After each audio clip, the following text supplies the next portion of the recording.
Ma mère s'est laissée tomber d'un pont sous somnifère. Mon grand-père s'est mis une balle dans la tête. Et moi aussi, j'ai déjà connu des moments où je me suis demandé si je voulais vraiment rester dans ce monde. Des moments sombres. Des décès, des accidents, des ruptures, des trahisons, des injustices, des moqueries, du racisme, de la violence. Je pensais sincèrement que je connaissais la douleur. Un peu comme la varicelle. J'étais persuadé qu'il suffisait de l'avoir eu une fois pour de bon pour être immunisé à vie en quelque sorte. Alors, j'ai vécu comme ça pendant des années. J'ai construit ma vie, mes projets et mes vidéos avec cette conviction d'être intouchable. Et faut croire que ça a marché parce qu'en 10 ans, j'ai fait plus que ce que j'aurais jamais imaginé. À 16 ans, je suis étudiant boursier échelon max. À 17, je rentre en formation de coach sportif. C'est ça. Laisse-toi descendre. Ok. À 18, je commence le mannequinat à l'international. Et à 19, je me retrouve à la télé aux heures de prime. Il s'appelle Tristan, alors ne vous fiez surtout pas à son jeune âge, mon cher Christophe. Non, puisque Tristan est ceinture noire deuxième dan de Kung Fu. Le jour de mes 20 ans, on célèbre 100 000 abonnés sur YouTube. 20 minutes avant mon birthday, bro! À 21, on fait 1 million de chiffre d'affaires avec mon meilleur pote. À 22, je publie mon livre qui deviendra best-seller. À 23, j'ai réussi à vivre pleinement de YouTube avec des projets de plus en plus fous. À 24, je suis au prime de ma forme sur tous les plans. Physiquement, mentalement, créativement. À 25, je fais un TEDx. Rappelez-vous juste qu'inconsciemment, vous avez tous grandi en développant les traits de caractère de ce qui aurait sauvé vos parents. Et on atteint le plus gros objectif de ma vie. Oh, ça fait tellement bizarre. Le million d'abonnés sur YouTube. Mais à 26, j'ai capté qu'il suffisait de très peu pour tout perdre. En fait, dans cette course au toujours plus, comme beaucoup, j'ai oublié qu'on est des êtres humains, pas des fers humains. Et le problème, c'est que quand tu bâtis toute ta vie sur le fer, un jour ou l'autre, tout s'écroule. À partir d'un message, d'une nouvelle, d'un burn-out, d'un accident, d'une maladie, d'un décès, d'une perte de sens, j'en sais rien, mais t'inquiète, la vie le sait bien mieux que toi et moi. Et bizarrement, alors que je pensais que c'était passé et déjà loin derrière moi, 2024 viendra marquer le chapitre le plus difficile de toute ma vie. Une année où coulera plus de larmes en 3 mois qu'en 27 ans d'existence pour quelqu'un qui, initialement, ne pleure jamais. Une année où je verrai la santé de mon père partir en couille suite à un AVC violent. Une année où les fondations de ma vie, l'étincelle créative que j'ai toujours eue et l'identité à laquelle je m'étais identifié se sont cassés la gueule. Une année où j'aurai à tenir dans mes bras le corps froid de l'homme qui m'a élevé. Une année où j'étais entouré de monde, mais où je me suis jamais senti aussi seul. Il y a une phrase que j'ai toujours aimée, qui dit qu'on ne peut rencontrer les gens qu'à la profondeur dans laquelle ils se sont déjà rencontrés eux-mêmes. Et cette année, cette vérité-là m'a bien fait mal. En fait, les seuls avec qui j'arrivais vraiment à connecter pendant cette période, c'était ceux qui étaient passés par des phases similaires. Ceux qui avaient été brisés et qui ont trouvé la force de se reconstruire quelque part. Et ils sont pas nombreux. Comment tu veux comprendre la fin si t'as toujours eu le frigo plein? Comment comprendre le deuil si t'as jamais perdu quelqu'un? Comment comprendre la dépression si t'as jamais eu plus envie de vivre? Oui, tu peux en parler. Oui, ils peuvent écouter. Oui, ils peuvent être empathiques, mais personne peut vraiment ressentir ce que toi tu ressens. C'est ton chemin.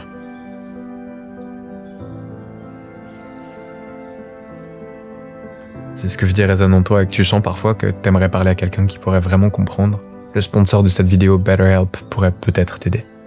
BetterHelp, c'est simplement une plateforme de thérapie en ligne qui t'aide à trouver le bon thérapeute en fonction de tes besoins et tes envies. Tu commences juste avec un petit questionnaire pour dire ce dont tu as besoin et BetterHelp te connecte tout de suite avec un thérapeute qui correspond à ton profil. Ils t'envoient pas vers le premier thérapeute disponible, mais ils prennent en compte tes besoins et tes préférences et te mettent en relation avec un psychologue clinicien ou un psychothérapeute inscrit à l'ARS, c'est-à-dire l'Agence régionale de santé. Si jamais le courant passe pas, tu peux changer de thérapeute facilement, autant de fois que nécessaire, sans frais supplémentaires. Parce que trouver la bonne personne à qui parler, ça change tout. Alors tu peux y aller doucement, faire une pause quand tu veux, revenir quand tu te sens prêt, en visio, en audio ou même par message si t'as pas envie de parler. C'est toi qui avance à ton propre rythme. En bref, si toi aussi tu traverses une phase compliquée, tu peux cliquer sur le premier lien en description pour avoir 10% de réduction sur ton premier mois avec BetterHelp.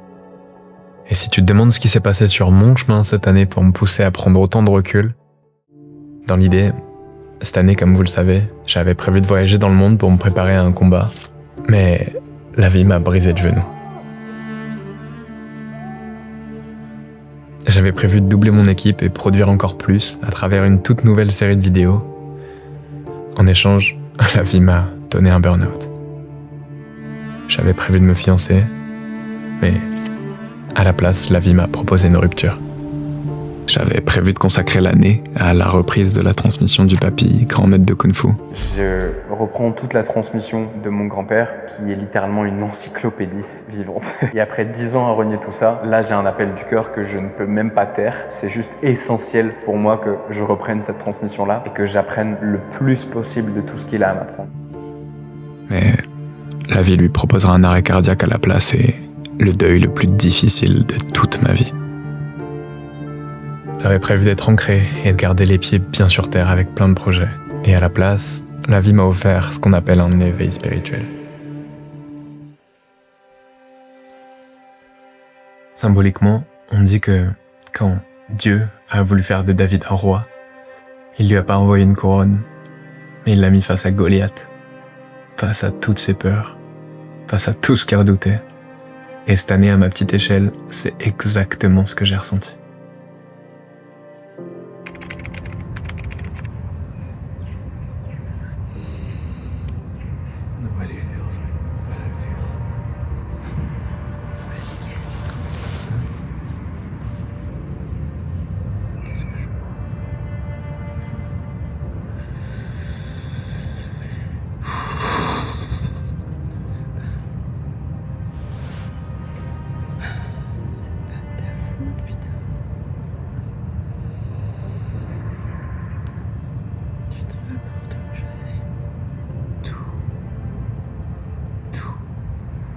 J'ai jamais été au plus bas comme ça.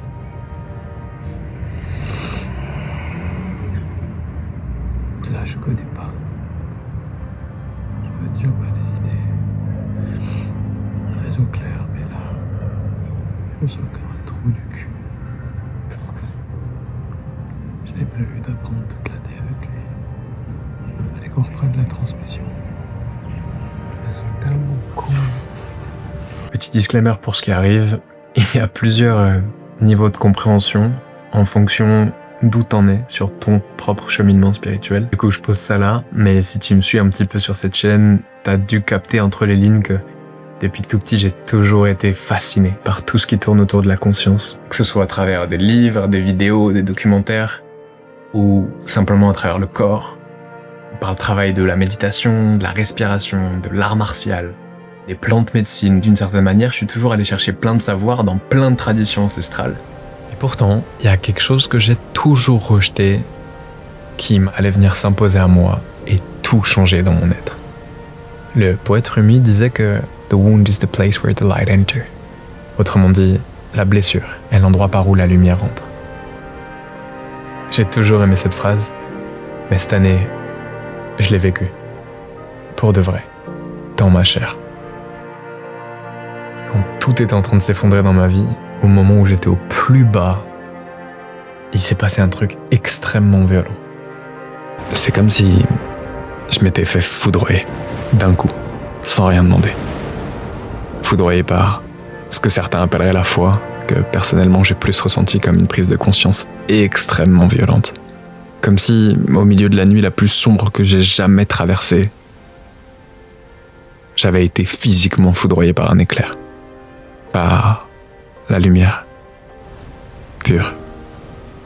Celle dont parle Jean 8-12 pour ceux qui veulent creuser.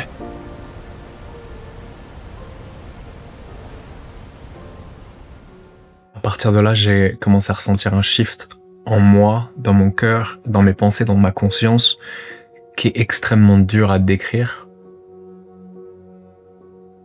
que je pense seules les personnes qui l'ont vécu peuvent vraiment capter, et je pense qu'il y a très peu de personnes qui l'ont vécu de cette manière-là, parce que je me suis beaucoup renseigné sur ça après, et comme dit, on peut résumer ça sous le concept d'éveil spirituel, d'éveil de conscience, mais le mot n'est pas la chose, il faut pas s'enfermer dans des concepts et réduire les choses aux mots. Mais simplement, à partir de là, j'ai vraiment cru qu'on m'avait drogué à mon insu parce que je sentais que physiquement, il se passait quelque chose dans mon cœur que j'avais jamais senti et qui était beaucoup trop puissant.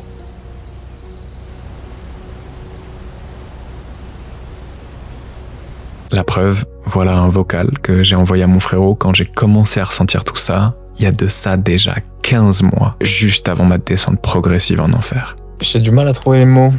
Il y a tellement d'énergie là, dans moi, autour de moi, que j'ai l'impression physique que mon cœur va sortir de ma poitrine et que il déborde d'eau, d'énergie, de lumière. Ça me fait pas peur, mais j'ai envie de te dire ça me fait presque peur, tu vois. Je sais pas où ça va, mais je sais qu'il faut le suivre et qu'il va y avoir des changements de baiser. J'ai l'impression que vraiment je suis sous une substance et que le chakra de mon cœur il s'ouvre et surtout il reçoit.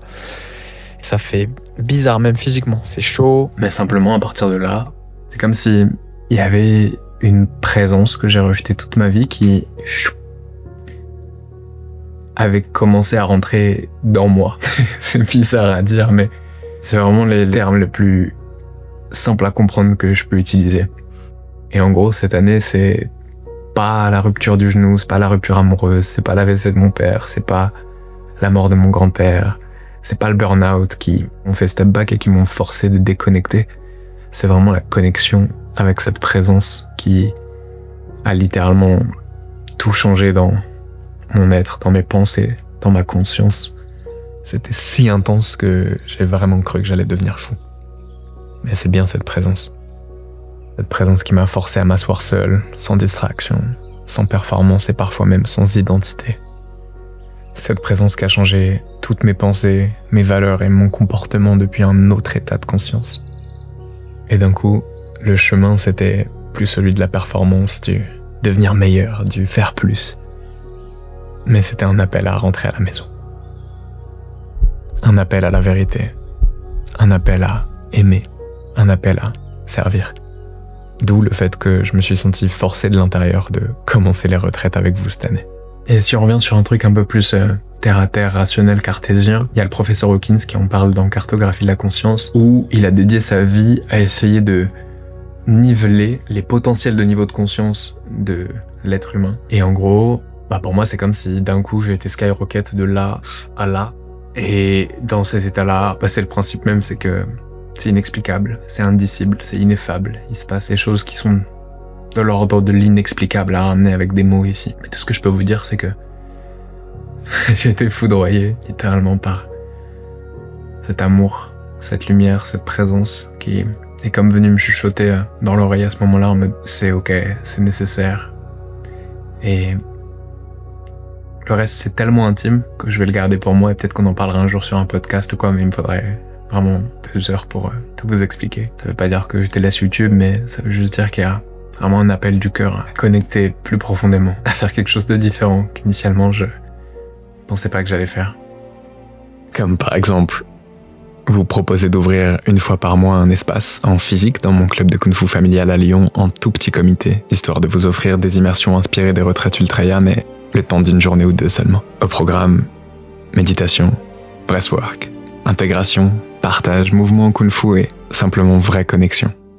Pour ceux que le cœur appelle à explorer plus loin, plus vrai et plus profondément. Si ça résonne, tu trouveras plus d'infos avec le 2e lien en description. À très vite peut-être. Alors oui, en 2025, c'est à la mode de parler d'éveil spirituel, encore plus à Bali. Mais il n'y a rien de nouveau. On n'est pas sur du New Age spirituel Instagram. À travers les millénaires et les civilisations, toutes les cultures ont essayé de décrire ce même passage. Ce point de rupture où tout ce que tu croyais être s'effondre, pour que quelque chose de plus profond puisse émerger. Les bouddhistes appellent ça l'éveil, les hindous, libération, les soufis, anéantissement, les psychologues, mort de l'ego. Différentes époques, mais le même mystère. Ce qui résonne le plus avec moi, c'est les écrits de Maître Eckhart. Pour lui, le divin ne se trouve ni dans une église, ni dans un livre sacré, mais dans le silence. Dans cet espace intérieur où tout ce que tu crois être s'efface, et où quelque chose de plus vaste commence à respirer à travers toi. Il appelait ça la naissance du Christ dans l'âme. Pas au sens institutionnel religieux, mais plutôt comme un état de conscience, une présence vivante qui sommeille en chacun de nous. Une graine qu'elle a dans chaque être humain, et qui attend simplement le bon moment pour germer. Alors, cette année, j'ai compris de l'intérieur qu'il y a toujours un moment dans la vie où l'ancien soi doit mourir pour qu'un nouveau puisse naître. Pas métaphoriquement. Vraiment. Sauf qu'avant la résurrection, comme Jésus l'a montré, il y a d'abord la mort. Et si simplement tu regardes autour de toi, dans la nature, c'est ce qui se passe tout le temps. Des plantes, aux champignons, aux arbres. Quand la chenille entre dans sa phase de chrysalide, elle accepte sa mort sans savoir ce qui va venir. Elle fait simplement confiance à ce processus. Et pour certaines espèces, la métamorphose est plus ou moins rapide. Pour d'autres, comme moi, elle prend plus de temps. Et le pire dans tout ça, c'est que tu peux pas prendre de raccourci. Tu dois juste accepter cette phase. Cette introspection où plus rien du monde extérieur n'a d'importance. Ce cocon où le seul travail, c'est d'aller profondément à l'intérieur, dans l'obscurité. Et c'est seulement lorsque la métamorphose est complète que le papillon pourra sortir de cette obscurité, quand ce sera le moment juste, pas quand lui il l'aura décidé. Seulement à ce moment-là, il pourra déployer ses nouvelles ailes et découvrir cette capacité à voler qu'il ignorait, mais qu'il avait en lui depuis toujours. Alors, même si nous on se transforme pas physiquement parlant, certaines phases de nos vies sont inconfortables. Certaines sont extrêmement sombres. Certaines nous demandent d'arrêter tout ce qu'on sait faire pour découvrir l'inconnu. Certaines nous demandent d'accepter la mort d'une partie de nous-mêmes pour révéler une version plus vraie de qui nous sommes. Et pour moi, c'est ça, la foi. Arrêter de chercher à comprendre. Faire confiance au processus et simplement s'abandonner à plus grand, même quand t'es à genoux, même quand t'as le cœur brisé, même quand tu vois plus rien. And did you believe in God? Difficult to answer. I know. I don't need to believe. I know.